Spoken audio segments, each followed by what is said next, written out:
Okay. Merci. Okay, thank you. So we will today both speak thanks to David's organization. Sorry to have chosen the wrong moment. That's perhaps, my fault. But we didn't know as well. So anyway, it's maybe the wrong time, but the right person. So thank you to be here. Thank you.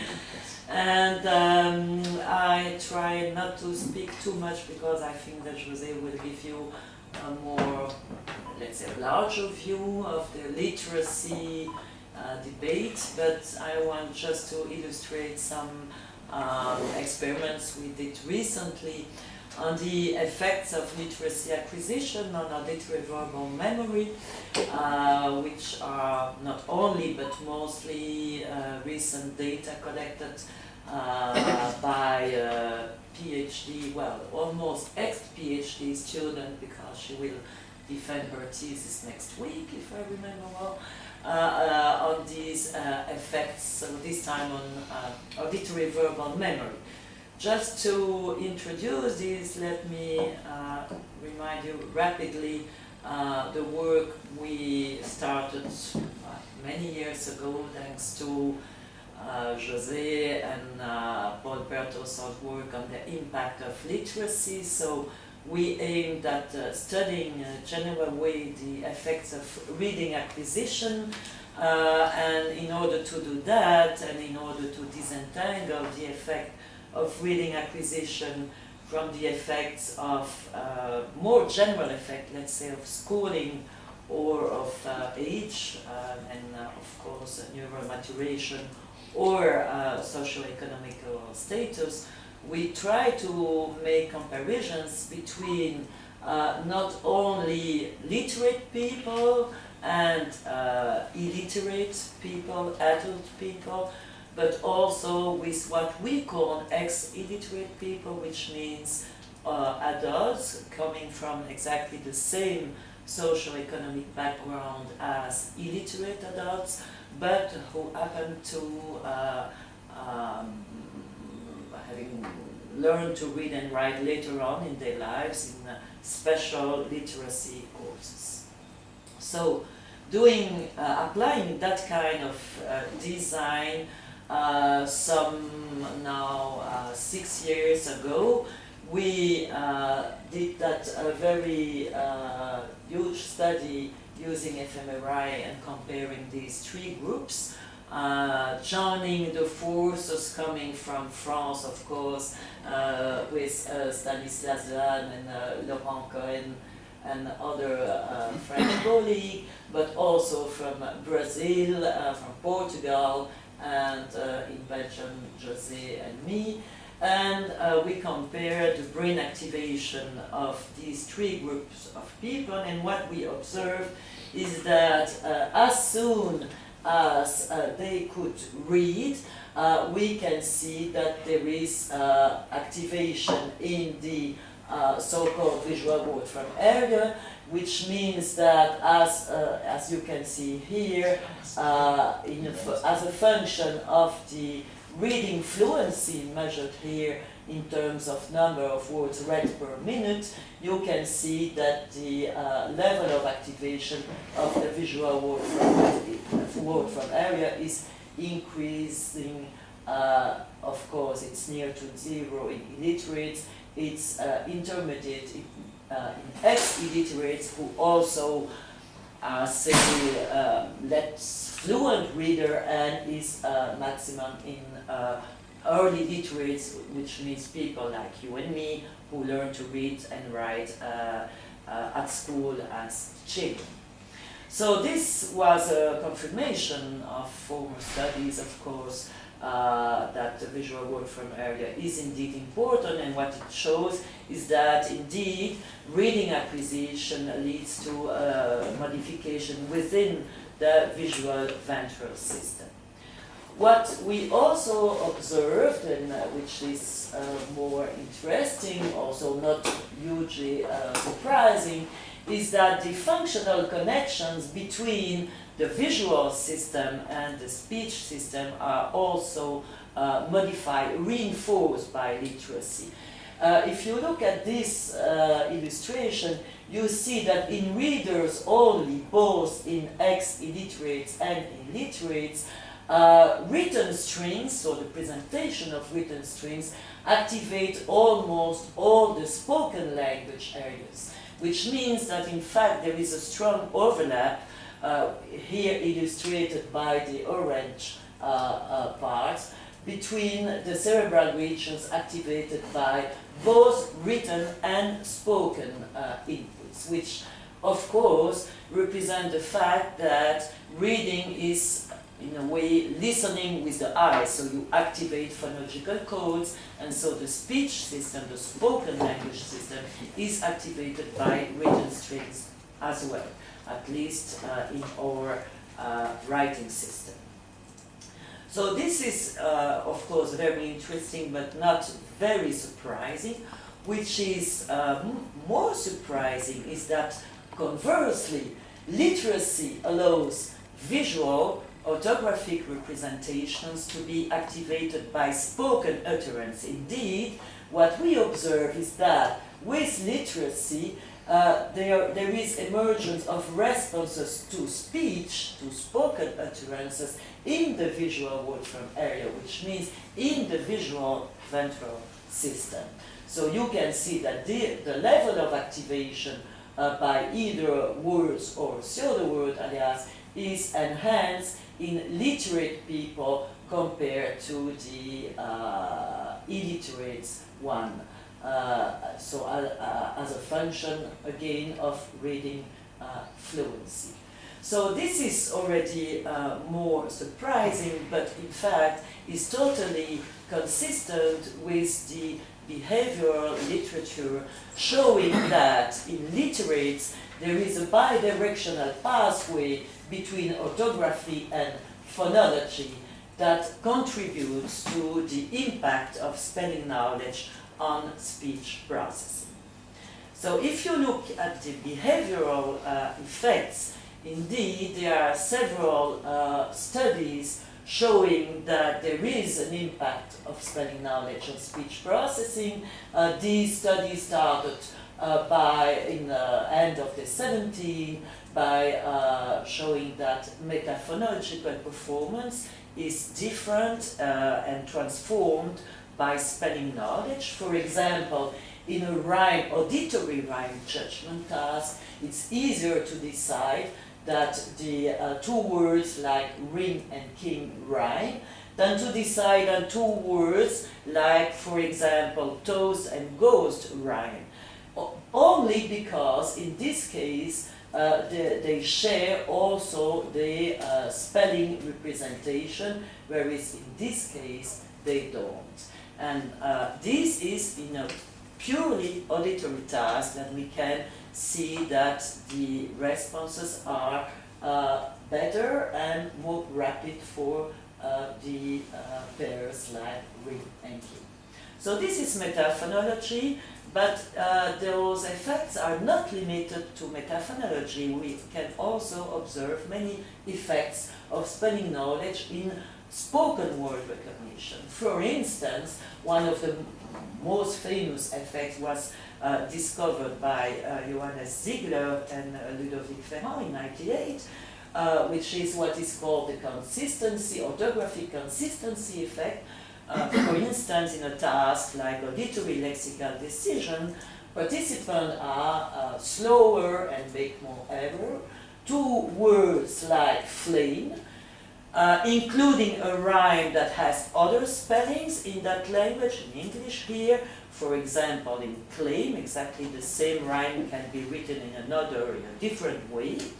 And so they respond slower to these words than to words including a consistent rhyme, which means a rhyme that can be spelled in only one way in that language. For example, globe in English, ope is always written in the same way. So that was already a strong argument showing that indeed our spelling knowledge impact on the way we recognize auditory words. More recently, we provided evidence that this effect might be, let's say, unattentive or pre-attentive. To do that, we used classic oddball situation, again purely auditory situation. So, and we measured ERPs. What we did, it was an experiment run in Brussels, so in French, is to present the standard word always the same, which in French was tri. So the participants were looking at video, silent videotape. We told them not to pay attention to the auditory stimulation, and they were hearing tri, tri, tri, tri, tri, tri, tri.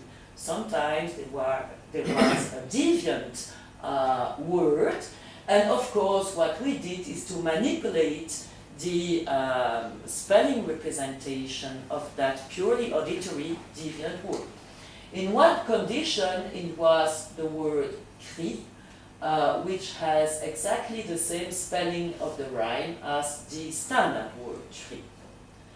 In another condition, it was the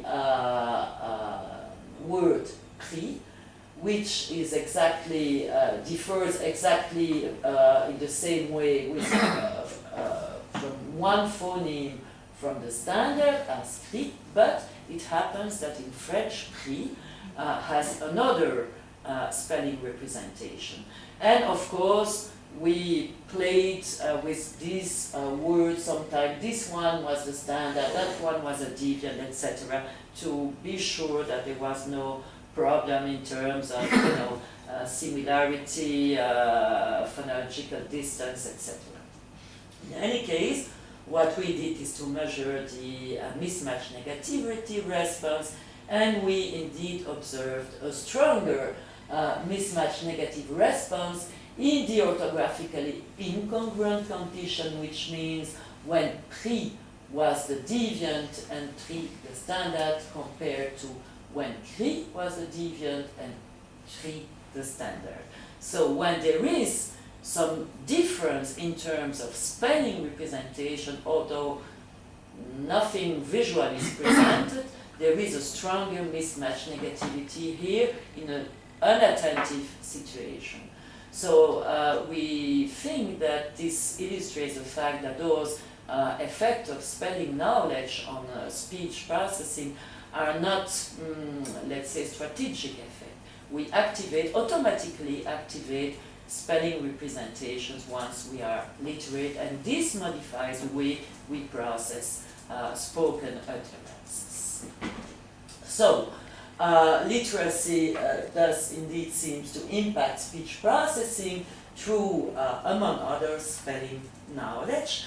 And the next question was to know whether literacy acquisition might shape verbal working memory as well. So this is the work we did recently with Catherine de Moulin, and we, our PhD student I mentioned earlier, and we recently published a review paper on that question. So, a quick illustration of some ideas about that, which come, I guess, from Catherine herself.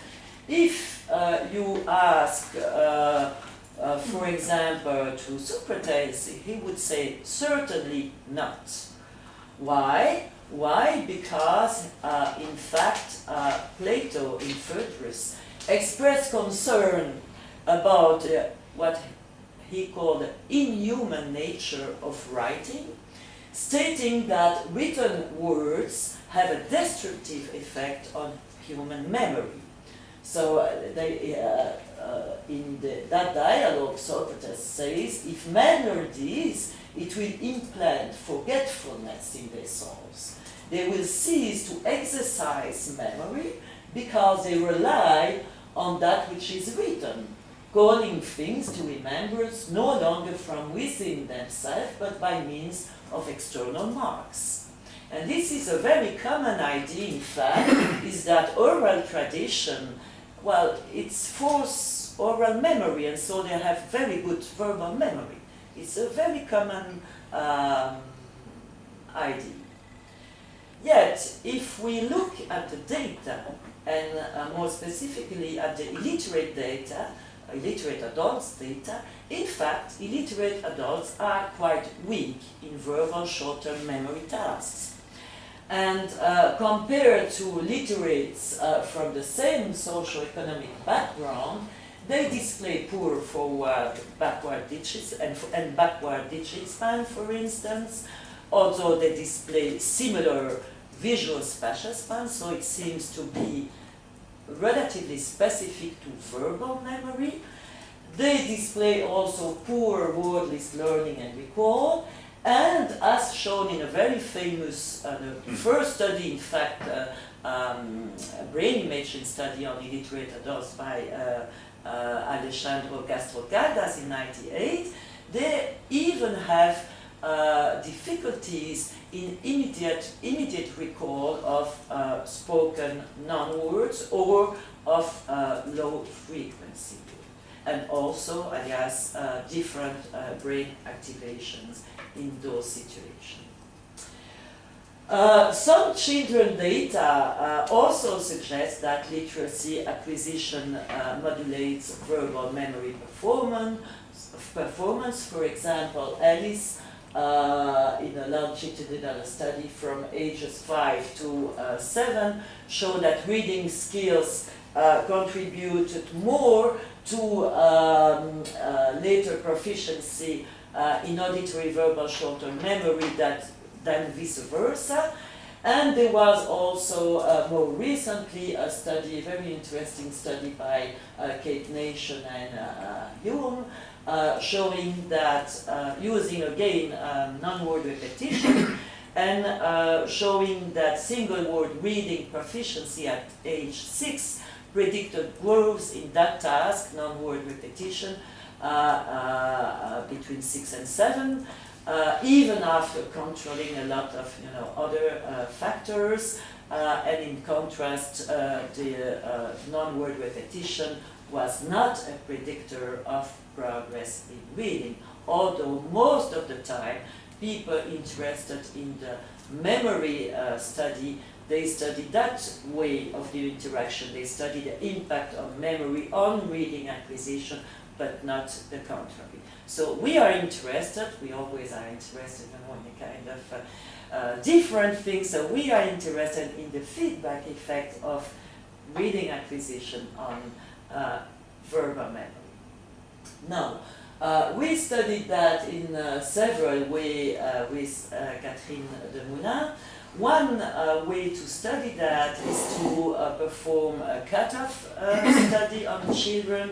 I suppose that most of you know what is the design. So it's a design that takes advantage of arbitrary dates at which children enter school.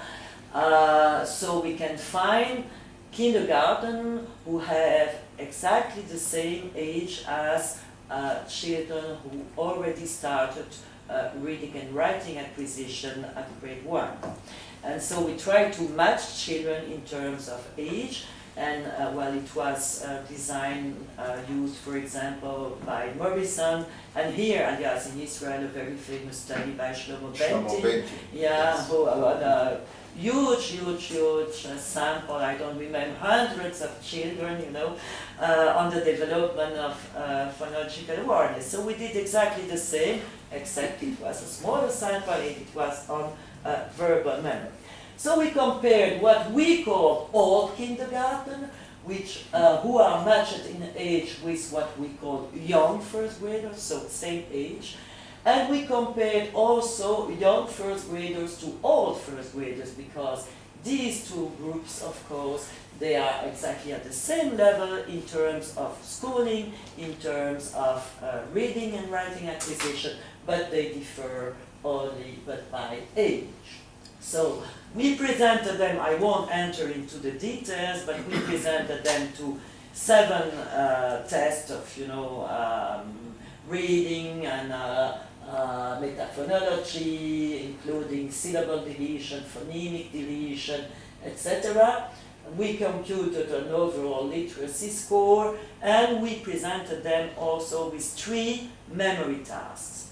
So let's have a look at those experiment tasks. So 2 are very classic tasks: verbal auditory short-term memory and working memory through the forward and backward digit span test, so very classic.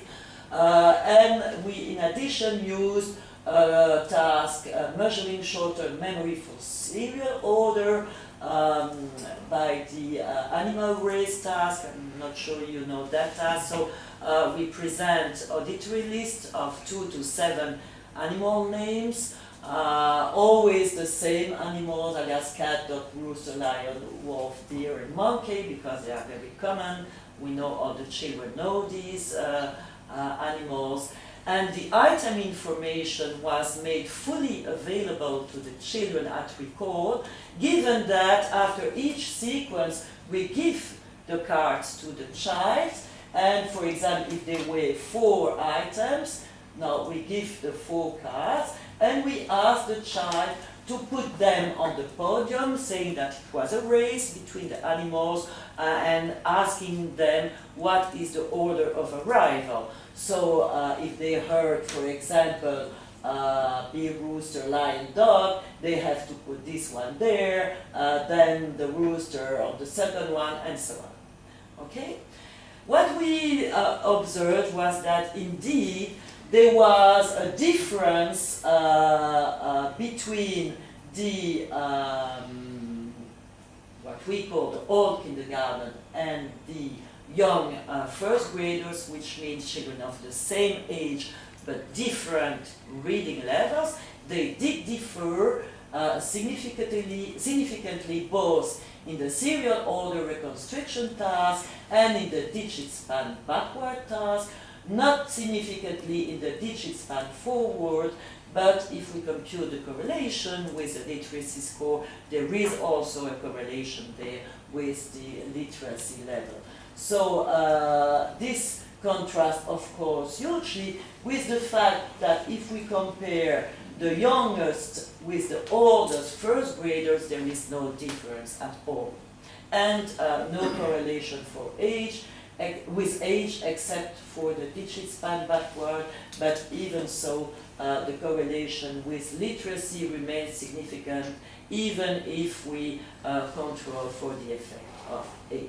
So it seems that short-term memory is indeed influenced by first grade schooling experiences, and it suggests that literacy acquisition might be a factor of that progress in memory. Of course, if you are unwilling to accept that, you would be right in saying that, yeah, okay, that's nice, but some, if not all of these effects might be partly attributed to formal education, other factors of schooling, rather than to literacy per se. So, to obtain clearer results on the specificity of the literacy effect, and not of schooling in general, we included a non-word repetition task as a test of phonological memory in a short longitudinal study on fully illiterate adults. In fact, what we did is we presented completely illiterate adults that you can see here. In fact, these were some of our participants. We presented them with a newly designed literacy course that we designed for some weeks, a bit more than 3 months, in a case study. So this is a first step, let's say, in what we want to do, but up to now it's only a case study. These were, in fact, our participants were, in fact, 8 women, only 8, from a small gypsy community in Lisbon. And we presented them with that specific course. I won't have time to detail the course, but you can believe me that it was very well designed, because it was one of the main responsible of the design of the course, and so we really base it on the phonic approach, but using, you know, a lot of phonological awareness games, etc., but specifically designed for adults. And we, of course, test them also on several tests, including phonological memory. So very rapidly, just to convince you that there was indeed progress in reading among these participants, I will show you some data for which we assessed performance progress from the second testing, not the first one, in order to, you know, try to rule out familiarity with the test, the task, the experiment data, etc.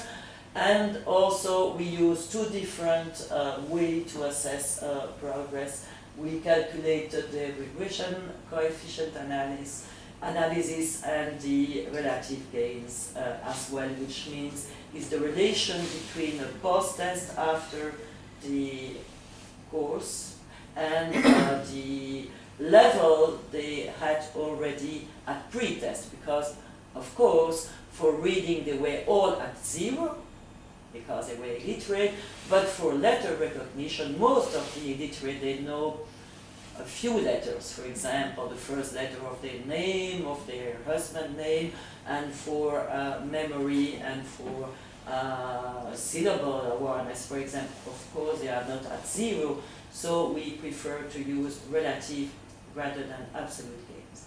So just to illustrate you for letters, so you can see for each line is represent one participant. You can see that there is an increase in performance, which is rather impressive. This is for complex graphemes. Of course, performance is somewhat lower, but still there is significant progress. And what is interesting is that for letters, we presented them all the time, both upper and lowercase letters, and this is quite small, isn't it? Anyway, you can see that there is an average gain here, which is impressive both for lowercase and uppercase, and indeed they learned the, how to say, the abstract value of the letters, because we tested specifically that knowledge through letter identity, same different matching tasks, where they had to answer same as, for example, for these, for letters like these, R and R in upper or lowercase, which are visually very different. So in order to succeed this task, you really have to master the abstract identity of the letters and not only to recognize them visually. So we did that from the start until the end, and what you can see is that so this situation where we presented visually different letters but that have the same identity, you can see that at the beginning they are of course very poor, but they learn progressively, and at the end they are rather good at deciding that indeed these visually different but in fact same letters are indeed the same. Now, reading performance, you can see also that except for one participant who didn't learn anything, all the others learned to recognize both words that were studied in the classroom, but also they were able to decode new words they never had seen in the classroom. So it was great. In only but a few weeks, we were able to learn them, at least to decode. Now, we, as I told you, we also presented a test of phonological memory through a non-word repetition task. And what we observed here was a small but significant improvement of performance in phonological memory as well. So the mere ability to repeat sequences of syllable, nonsense sequence of syllables seems to be improved by reading acquisition, basic reading acquisition. What was also interesting is the pattern of correlations, because we observed a very strange pattern, in fact. There was a positive correlation with phoneme deletion, as you can see, a very strong one, but a negative correlation with syllable deletion, also a very strong one. So we were wondering why. And then this is totally, of course, an idea, totally speculative idea, but we thought maybe this shows that phonemic awareness is a support for phonological memory, and it reminded us a very old set of data that we gathered in '87, in word recognition in a difficult listening situation, didactic listening situation. Again, comparing illiterates to literates and what we call here semi-literates. Well, people, they were almost illiterates, but not fully. And we observed, which was not surprising, better performance in literates than in the other groups, but what was more interesting was that literates made, compared to illiterates, made other errors. The kind of errors was different. So they made more focused errors on one phoneme, whereas the illiterates and semi-literates, they made more what we call global errors, for instance, errors including a full syllable. And this was the case even if we, of course, post hoc equated the level of performance. So if we take the better among the illiterates and compare to the worst literates, we still observe a difference in terms of the quality of the errors. Later on, José, with a Portuguese colleague, applied exactly the same test to university students, two groups of university students. To the one they asked to pay attention to the phonemes, to the, well, they didn't tell phoneme, they said to the sounds, the individual sounds of the words, and the other ones didn't receive that request.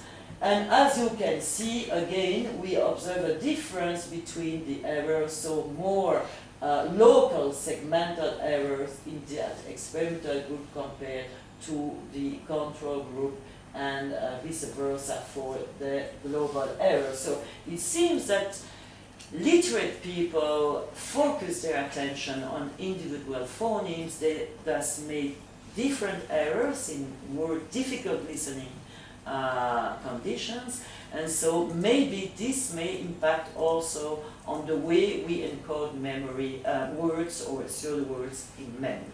Maybe. Alphabetic, of course. Alphabetic. You need to do replicate with Japanese or Chinese, sure. Now, there is another, although not incompatible possibility, is the role of spelling knowledge on memory of spoken word. Some 6 years ago, 6 years, we did an experiment in this time only literate adults, of course, to check whether there is an impact of spelling knowledge on memory for spoken words. And what we did is to compare memory for lists of words which either have exactly the same rhyme, but these rhymes correspond to words with different spelling representations of the rhyme, compared to a list of words with the same rhyme but also the same spelling. Okay, so it's a fully auditory test, memory test. You have to reproduce either that list, bold, jot, etc., or that list, bold, fold, etc. The only difference is that here these words are written differently at the level of the rhyme, whereas these are not. And what we observe is better performance in that case. So when spelling knowledge helps to distinguish between phonological confusable items because they are similar, they are rhyming, then it helps memory. And we observed that it was not a very strong effect. It was a strong effect, but it was limited if you analyze the memory curve in terms of the serial position, so whether the item come the first, second, etc. in the list. We didn't observe it for the first or the last item. You know that we have the primacy and recency effect, so we did observe them. No effect there of orthography, but we observe it for the intermediate position, which means the more difficult positions in the serial position. There we observe that when the spelling are different, participants are helped by this difference in the spelling, although the test is totally auditory. It's called position 5. Yeah, position 5 as well. It's still better than the best condition. Yeah, but we still observe the orthography effect there. Now, we recently, with Catherine Lemoulin, we recently did exactly the same on grade 4 children, and we used again this comparison between rhyming items which are either similarly written or not.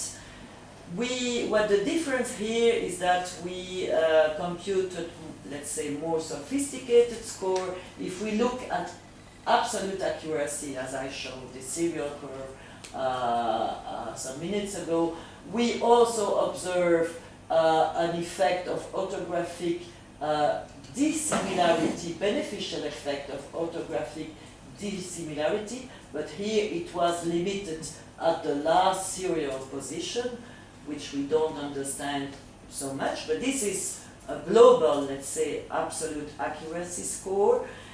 If we look now separately for memory of item or memory of serial order, the situation changes. So what we did is to assess separately both, because in the literature it is known that the effect of phonological similarity of rhyming in this case, which is a deleterious effect, is mainly observed on the storage of serial order information, not of the item, but of the order. Whereas, on the contrary, long-term language knowledge, for example, frequency effect, word frequency effect, it is known that it is mainly observed at the level of memory for items. So here we expected the effect of orthography, which is supposedly be also lexical long-term effect, to be also observed at the level of memory. Now, if we look separately at item accuracy, which means the percentage of items correctly recalled to independently of serial position, we observe indeed a significant effect of orthography, so better performance, this one, better performance for the items that rhyme but are orthographically different compared to the items that rhyme but are orthographically similar, and no effect of phonological similarity, no rhyming effects. And on the contrary, if we look at order accuracy, then we observe a strong effect of phonological similarity, but no orthographic effect at all, so no difference between these two conditions. So it seems indeed that orthography provides an additional cue, let's say, making phonological confusible items more distant from each other, and in that way helping oral memory. Now, very quickly I would like to present you a set of more confused data, let's say. we tried to examine whether new, very recently acquired spelling representation also support auditory verbal memory. So this is a study, the data we present are from a study on adults, although we also made the same study with grade 4 children. And we used, let's say, vocabulary learning situation similar to the one that, for instance, Rosenthal and Airy proposed several years ago. So we knew from the literature that presenting children with the spellings of non-words during a study period, favors remembering these words and even their, let's say, meaning, that means their association with novel objects. And importantly, a spelling were not present when participants recalled the item at the time of recall, so the improvement observed in these studies must have come from the presence of spelling linked to pronunciation in memory. So what we did with adults is to present them 30 to be learned non-words that were presented through drawings. Half we studied with the written forms presented together with the drawing, which I call the O plus condition, and the others were presented without any orthographic representation. Of course, we used inconsistent rhymes, for which there are several possible spellings, in this case in French, and the chosen spelling was the less frequent one. For example, ul in French was written U-L-L, which is quite rare in French also, although it exists. Pull, for example, José is frowning, yeah, it exists, but it's rare, rather than U-L or other spellings which are more frequent. And we expected in the O plus condition, participants who acquire specific orthographic knowledge, even in that case, without the need to decode the non-words as their phonology was presented at the same time, in fact, as their written form. So the non-words were pronounced by the experimenter at the same time as the presentation, the written spelling presentation. So just to illustrate, for example, we present a drawing like this one, pince. And so we presented that drawing. We said that it was totally invented, of course. This comes, alias, from a very nice book about invented objects. So the pince is a revolver. That's what the subject was hearing. It's also a slingshot.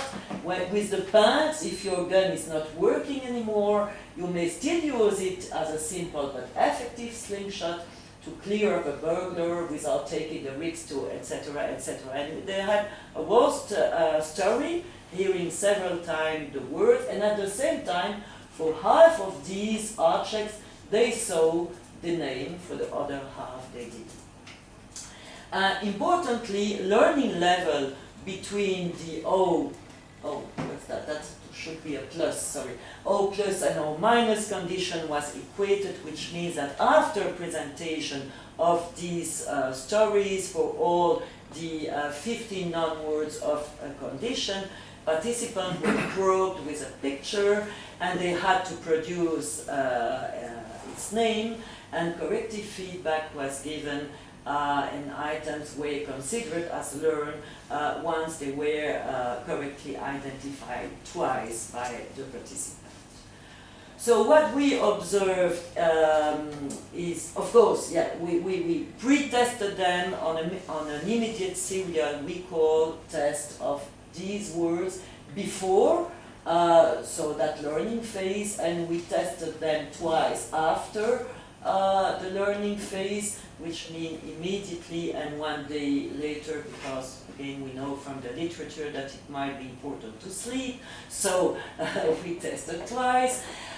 We also presented them with a dictation task at the end of the last session, and we observed that participants did acquire the orthographic representation in the O plus condition because they produced the less frequent spelling in that condition.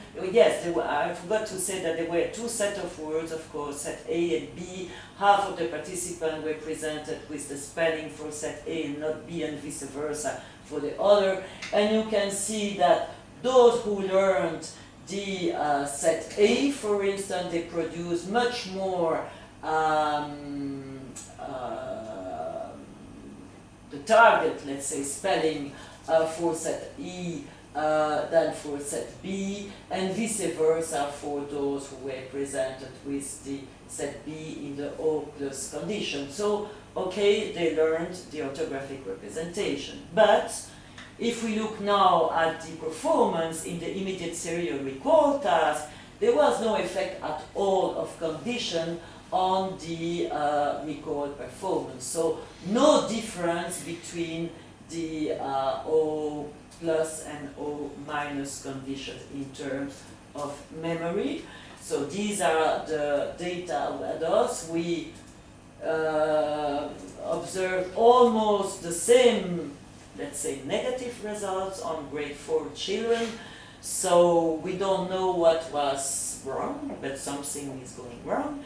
We know from other studies that, yes, spelling knowledge seems to impact oral memory, but in this case, maybe there is a problem with the method. Of course, we use image-based learning. Maybe that's enough to remember it. It didn't matter about spelling, we don't know. But in any case, the dictation task showed that they did remember the spelling. So it's a bit strange. Maybe it's also because they had no need to decode, so maybe it's not a kind of consolidated spelling knowledge. We don't know. Just to tell you that we still have to work on more on this data and on this situation, or maybe to change totally the situation. But I will stop now. Thank you for your attention. Maybe we can discuss now or later on after. And so these are all our collaborators, of course, who participated in one way or other to that work. Thank you. I have a question. Questions? For the last, exactly this last finding that you mentioned. Yeah. Where you didn't find the effect of spelling on. So you said that you measured them how long after? So they trained, they had one training? Yeah, they had once, so they had a pre-test, first session of pre-test with several, other tests, and a pre-test on immediate serial recall task. Then they have a second session with the learning phase. Immediately after, they were tested once, and then the following day they were tested, post-tested second time. Yeah. So just maybe And it 24 hours. was the same. No, nothing better in the second day. No, exactly the same, flat, no effect. Mm-hmm. So very, very possible. I mean, your suggestion, I think, is very possible because even consolidation effects don't always take just one day. So Gaskell's group, they show that it takes maybe 72 hours until a new word lexicalizes and becomes one with the lexicon or with real words that the participant knows. So I would even imagine that it would take maybe more training and more time after training for that to consolidate and become. Yeah, maybe we should test them through, as they do, through lexical competition before examining whether there is any effect in them. Maybe, yeah, to be sure that that it's integrated. Yeah, maybe. Because we were naively thinking that if they can produce, if they do produce the less frequent spelling, then yeah, they got the representation. But maybe it's very shallow, you know. Yeah, also they show this the dissociation between free recall of the new words and their integration with the lexicon. Yeah, yeah, yeah. Though, Yeah, you're right. yeah, could be. The common and the rare spelling. Did you? Yeah, How yeah. old are the kids? How old? No, These were adults? here they were adults. Adults. Okay. So we had all the databases, you know, lexic databases, those French Mhm. databases. Yeah, yeah. Did I okay. With a lot of my sort of stuff, teaching or orthographic learning work, I check to see that, you know, what is supposed to be the common and the rare spelling is actually felt that way, and I give an orthographic preference task before some, well, can't do it to the same kids, just to make sure that those particular words with that particular group, you do have a spelling preference. So on a parallel group, you say, which is the better spelling? Yeah. And just to make sure that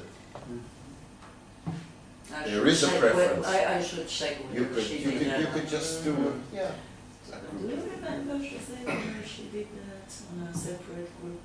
A preference, spelling? No. I'm quite sure, but not Orthographic totally sure choice, that you she do an did that. orthographic choice. Yeah, yeah. She did. No? Yeah, anyway, for the ul example, for instance, very clear, because there is only one word in French, U-L-L, so only one. In that study, you have you have the control condition too, and there's still, just to make sure that you have got a spelling aspect. So Yeah, the control is the O minus condition, so it's internal control, and we switch between the two sets for half of the participants. So having the spelling there helps, but it didn't make any difference between the common or the rare spelling. No, it doesn't help Doesn't help at all. at all. Yeah, you acquire the spelling, but it doesn't help for For the memory. pronunciation. Yeah, exactly. for Because the memory. first study is, you got it. Yeah, The but other this is study- long-term knowledge. Okay. Yeah. These are novel words, let's say. But as you said, maybe we should wait longer, make a stronger test, like you mentioned. Yeah, maybe. Independent test of lexicalization. Yeah, we were wondering also about the fact of using drawings, you know. Is it useful? Why? What was the level of, absolute level of performance? Is it useful, you're asking for the orthography, for the spelling, or for the memory? Yeah, level of performance in terms of. Absolute, you know, what percentage of the words they remember the pronunciation? Oh, in fact, we train them, we're giving feedback up to a success of 2 on 2. I mean, if they succeeded twice to recognize to produce the verbal label, the name, let's say, of the drawing, then we stopped. So it was we cannot calculate a real level of performance because it was a level of success. We wanted them to learn them up to that criterion. And so in that way we equated the criterion for the two conditions, with or without the spelling knowledge. So everyone came Because to the same level, some took longer and some...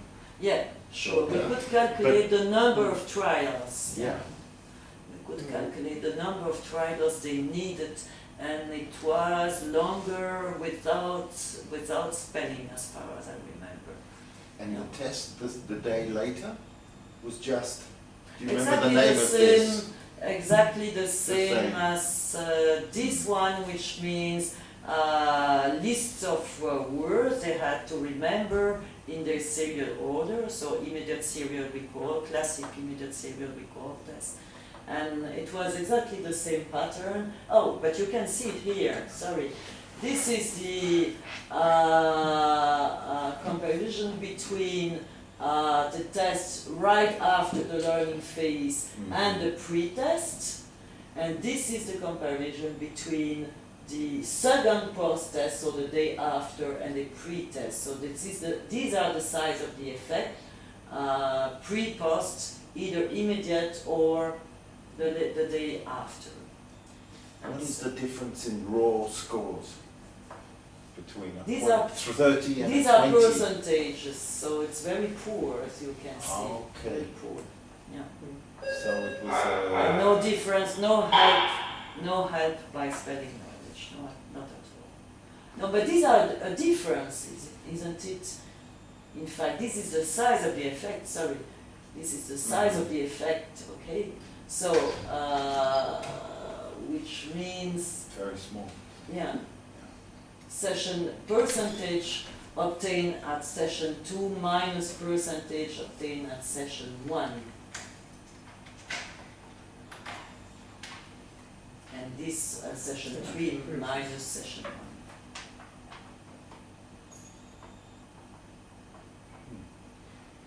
Because I know the Rosenthal-Neri effect has been replicated a few times now. There's a few Yeah, people yeah. that found that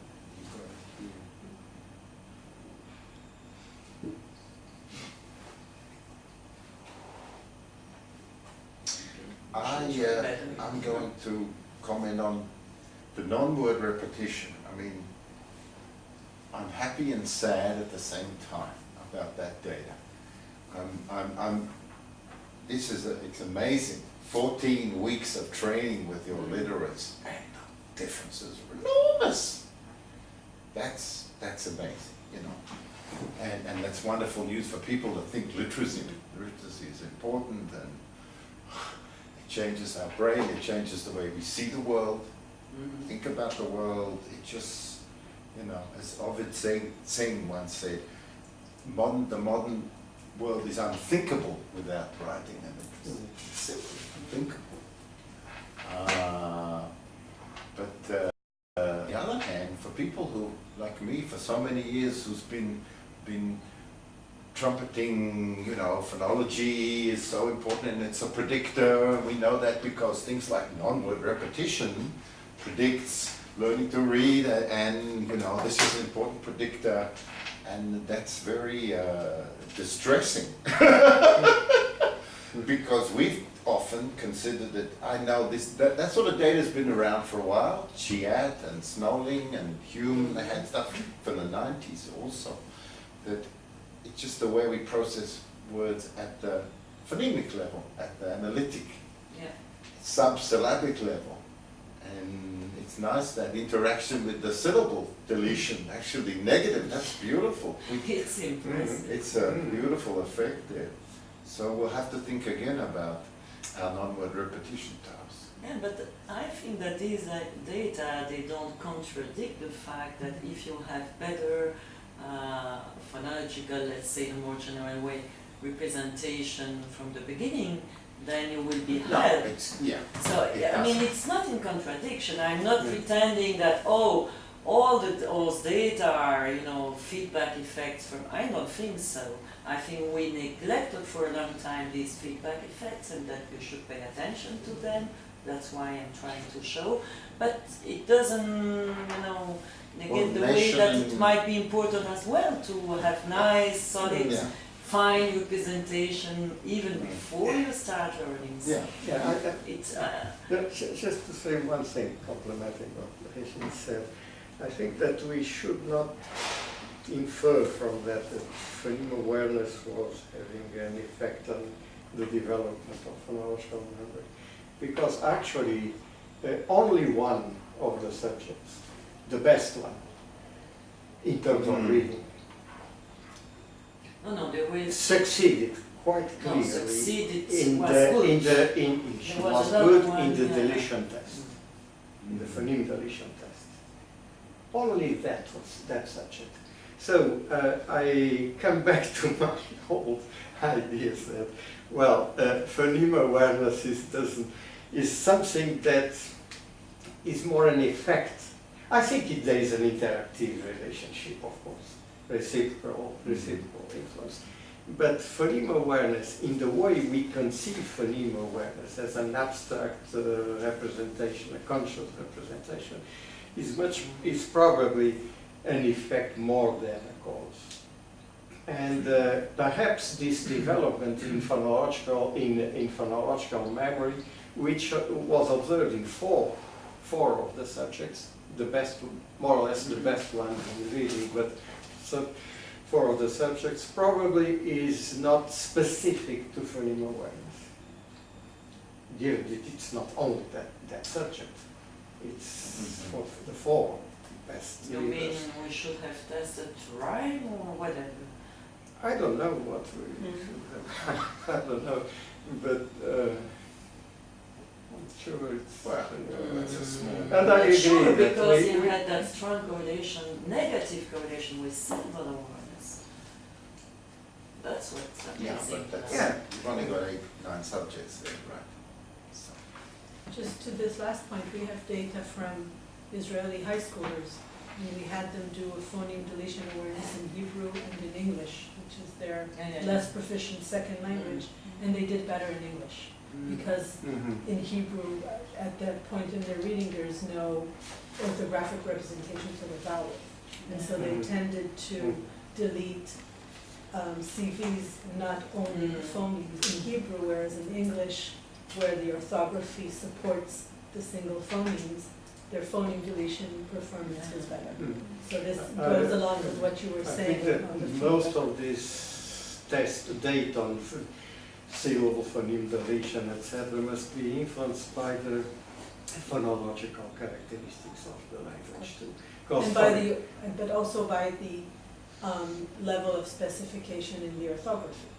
Yeah, for but example, we were everybody- discussing about, Hebrew as yeah. an alphabet, we don't believe it is an alphabet. and also the phonological characteristics. We agree on Because that, I think. most of the people say, well, it's more difficult to extract the first consonant when you have a CCV than when you have a CV. That's true for most of the language, but in Portuguese we found the opposite. Why? Perhaps because in first graders, well, they are just learning to read, and we have this. We have in our language, due to our vocalic reduction, we have many sequences of many consonants. For example, generescencia. Have you heard 6 consonants at the beginning? But we always write them with the E between the de and the je, and then the etc. So there might be something in in Hebrew, we've seen things like Yeah. that too.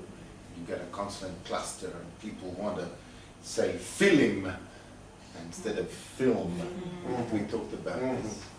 And that there's something unpleasant to the Semitic ear about consonant clusters. Yeah, it's great. Okay, thank you.